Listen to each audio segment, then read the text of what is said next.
يأتي شخص يقول يغتب بعضكم بعضا، قلت أني كنت أنتظر.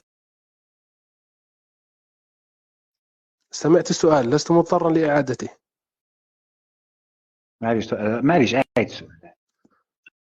أنا من سمعتها فضلك، ولكن حتى نتأكد. معليش حتى أغلط من السؤال فضلك لما ما لا يجيب. تقل لي بأنك منشغل بأمر آخر. لا،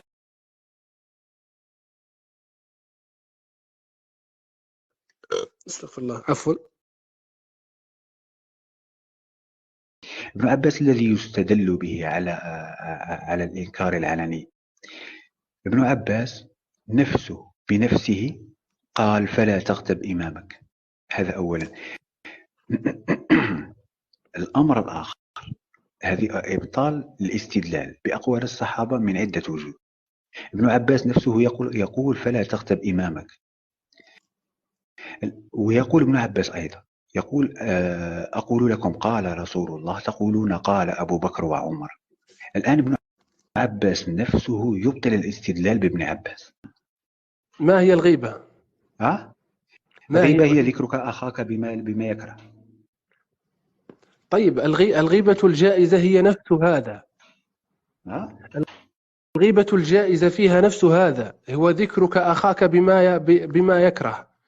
يعني الآن لو يأتيك شخص ويسألك عن بنت فلان التي يريد أن يتقدم لها، ويسألك مثلا عن والدها كيف هو، فتقول له فيه وفيه وفيه، هذه غيبة حلال أم محرمة؟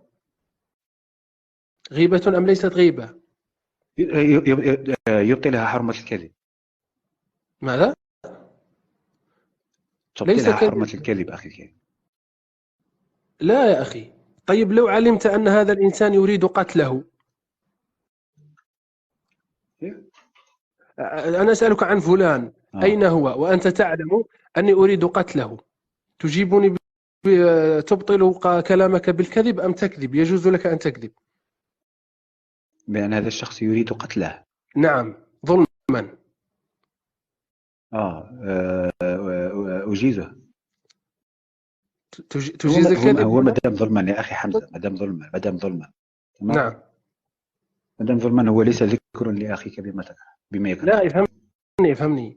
أنا جئتك الآن، أنت قلت الغيبة هنا تبطل بالكذب، صح؟ يعني هو مطالب أن يقول الحق لأنه سئل عنه، صح؟ هو مطالب أن يقول الحق لأنه سئل عنه. طيب لو الآن أنا أتيتك في الشارع وقلت لك ما رأيك في فلان، قلت لك ما رأيك في فلان، يعني بدون أي سياق وبدون كذا، ما رأيك في فلان؟ عنده سلبيات وعنده كذا وعنده كذا. هل تبدأ تعدد سلبياته بدون أي غاية وبدون أي مصلحة؟ لا. لماذا لا تقول الحق إذن هنا وتجيبني بصراحة لأني سألتك؟ لا، هو سكت ما كذبش. يعني الموضوع ما فيه. لا، أنا أسألك من قال سكت. أنا أسألك الآن الأخ، هذه راه فيها جواب شرعي يعني حتى نتفق، يعني أنا نؤجله فقط.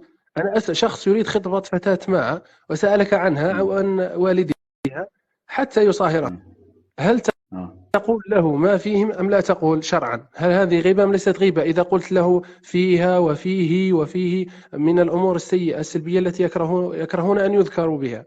لا، هي مش غيبة. ليست غيبة. أنت ذكرتهم بما يكرهون. ما هو تعريف الغيبة؟ ذكرك أخاك بما يكره.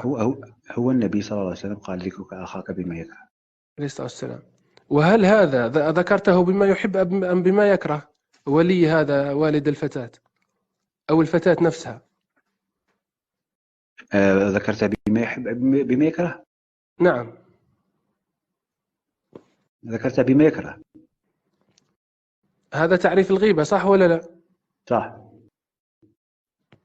طيب هذه غيبة؟ لا، مش غيبة. يعني هي ذكرك أخاك بما يكره، هذا تعريف الغيبة، وأنت تذكره بما يكره وليست غيبة؟ لا، ليست غيبة لأنها من باب النصح وعدم الكذب. أولا هي ليست من عدم الكذب. هي لو كانت غيبة تصبح حرام يا أخي. لا، هي غيبة في وصفها اللغوي، هي غيبة، هكذا يقول العلماء.